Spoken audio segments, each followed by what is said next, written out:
Halo semua, apa kabar? Gue hari ini megang sesuatu yang gue takut megangnya karena it's so good, it's so nice, but it's so expensive. Mahal banget, adalah smartphone termahal yang gue pegang sampai saat ini. Galaxy Fold 2.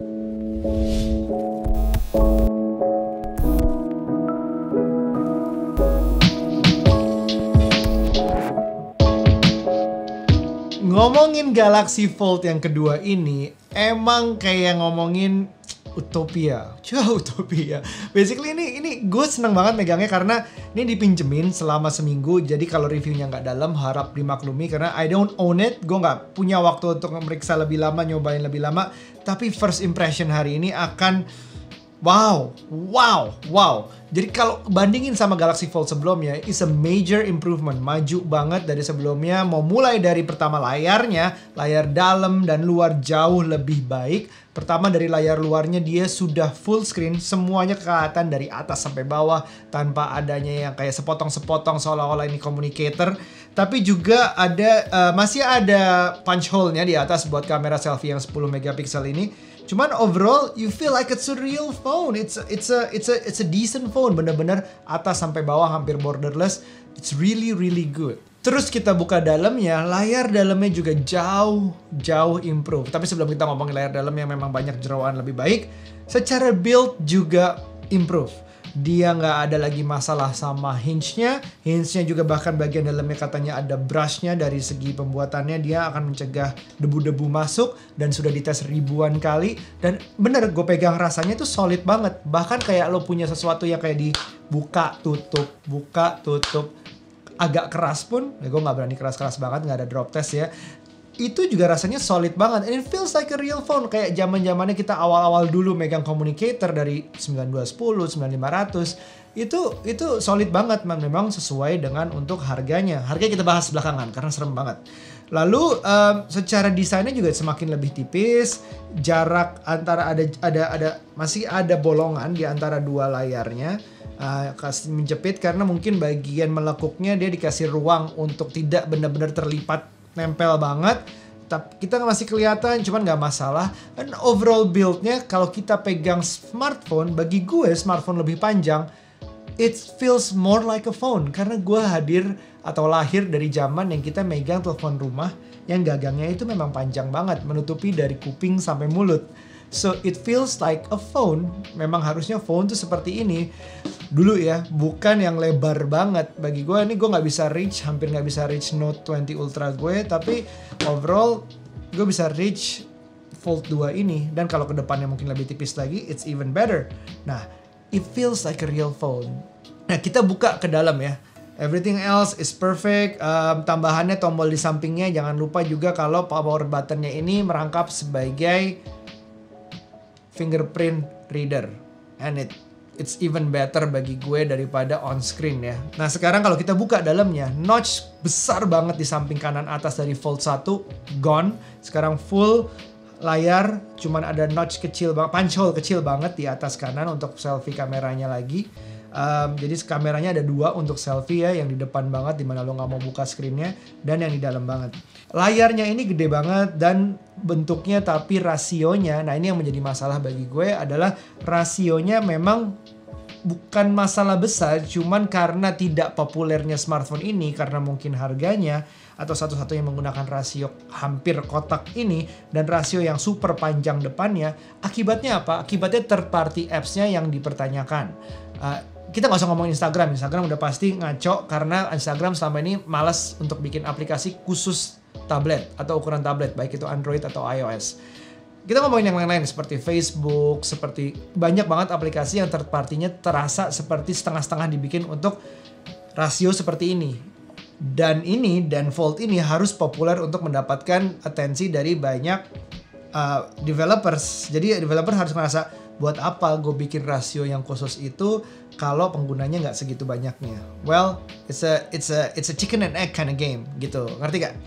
Itu salah satu kekurangan yang bisa dibahas nanti lebih panjang lagi. Oke, kalau kita lanjut ngomongin spesifikasi lainnya, kameranya adalah kamera yang cukup bagus, tapi bukan alasan utama untuk kalian kalau mau beli smartphone ini. Kameranya kira-kira mirip-mirip lah sama S20. Beda spek-spek dikit seperti zoom, tapi ada beberapa penggunaan lain yang memanfaatkan foldingnya ini. Kelebihannya ada di Fold 2 ini. Jadi misalnya lo bisa selfie pakai kamera belakangnya, artinya kamera yang paling bagusnya, dengan ada layar di depannya, lo bisa tahu lo di mana. Agak gede ya untuk selfie, tapi ya basically it works well. Terus kedua, bisa di dalam bentuk seperti laptop ini, lo bisa ada dual screen untuk mengambil foto, itu juga bisa. Atau ya ada beberapa fitur-fitur tambahan lainnya yang menggunakan foldability-nya ini. Tapi tetap kamera bukan alasan utama untuk lo beli smartphone ini. Alasan yang bagus juga, tapi tetap bukan alasan utama lo beli smartphone ini adalah prosesornya. Samsung Indonesia atau Samsung seluruh dunia mungkin tidak membedakan adanya penggunaan Snapdragon dan Exynos untuk wilayah-wilayah negara tertentu di dunia. Ini tetap menggunakan Snapdragon 865 Plus, 7 nanometer Plus, ini yang salah satu yang tercepat yang ada di market sana, dan rasanya bagus untuk multitasking, bagus untuk gaming, dan ya ini spesifikasi bagus lah. Tambahannya lagi, layar depan masih 60 Hz, tambahannya layar dalam 120 Hz. Jadi layar kotak besar ini 120 Hz. Sesuai dengan 865 Plus Snapdragon tadi, akibatnya semuanya jadi kerasa super kencang. Asli, this is one of the fastest Samsung phone I ever tested. Di layar yang gede banget. Oke? Ada fitur-fitur lain tambahan, fingerprint reader, wireless charging itu masih ada. Semuanya feels it's a must have. Karena lo bayar sesuatu seharga 33 juta atau hampir 34 juta untuk sebuah smartphone, harusnya fitur-fitur yang tadi itu udah wajib ada.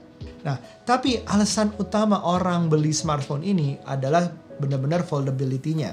Bukan foldability dalam artian productivity, sayangnya belum sampai, nanti gue bahas.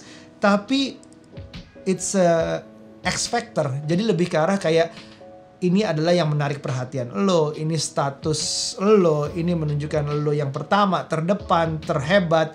Pokoknya duluan lah lo punya sesuatu yang other manufacturer doesn't make it good enough gitu. Jadi benar-benar beli karena foldable phone-nya dan X factor-nya. Seolah-olah tuh kayak ya itu tadi, lo yang bukan tanpa kekurangan, tapi gue merasa gue menyebutkan beberapa hal ke depan ini adalah perbaikan kira-kira Fold 3 bisa seperti apa. Oke, kita coba. Pertama, gue berharap layarnya yang lebih solid lagi kacanya. Jadi kalau dari Fold 1 ke Fold 2, plastik udah berubah jadi kaca, tapi kacanya masih terasa karena ini harus fold. Gue ngerti, pertama masih ada crease-nya atau kelihatan pembedanya, pembatasnya di tengah. Dan juga layarnya serasa lebih empuk. Akibatnya kalau kita main game, kita main first person shooting yang layarnya gede banget, enak banget buat main game. Tapi untuk gerak cepet, rasanya ada ketakutan. Pertama, ketakutan baret. Kedua, it's not as responsive.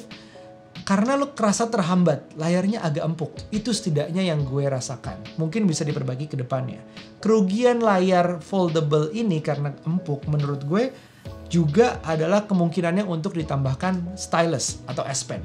Mungkin ke depannya S Pen nggak harus masuk ke dalam bodinya, tapi terpisah, attach di mana, di luarnya magnetic nempel mungkin dari smartphone-nya. Cuman penggunaan S Pen itu meresikokan layarnya kalau layarnya masih foldable ini. Pengorbanan foldable screen adalah layar yang bisa dilipat tapi tidak sesolid layar Gorilla Glass yang gak foldable screen. Ngerti nggak? So kedepannya mungkin itu bisa diimprove. Oke, yang berikutnya lagi yang bisa diimprove, walaupun ini menunjukkan multitasking yang lumayan banget, karena bisa memecah screen menjadi 4 aplikasi sekaligus dipakai di layar, 1 di kiri, 2 di kanan, plus tambahan ada yang pop-up window. Itu kayak memungkinkan kita nonton YouTube secara floating tanpa lo bayar YouTube Premium misalnya, atau nonton video apapun sambil lo kerja browsing kanan kirinya, anything it works well. Tapi could have been better karena Windows part, cara kerja multitasking Windows atau Windows bukan Microsoft Windows, misalnya lo di Mac atau di Microsoft, itu enaknya adalah customizable-nya full, nggak terpatok harus di pojok kanan, pojok kiri, kanan, kiri, atas, bawah. tapi lu bisa floating terus semuanya.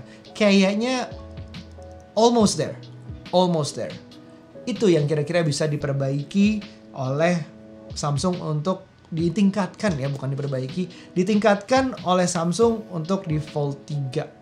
Ya mungkin sisanya adalah yang lebih rapet, kamera bump yang mungkin diperbaiki lagi, antara dua layar ini yang tiap side-nya jadi lebih tipis, I don't know, itu masih bisa lah, tapi itu nggak major. Menurut gue majornya adalah the foldable screen-nya. Gimana caranya, balik lagi nih, gue simpulkan.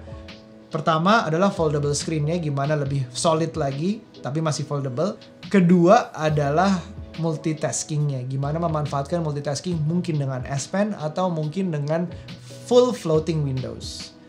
Itu kira-kira bahasan pendek dari gue tentang Fold 2, dan gue suka banget sih nih.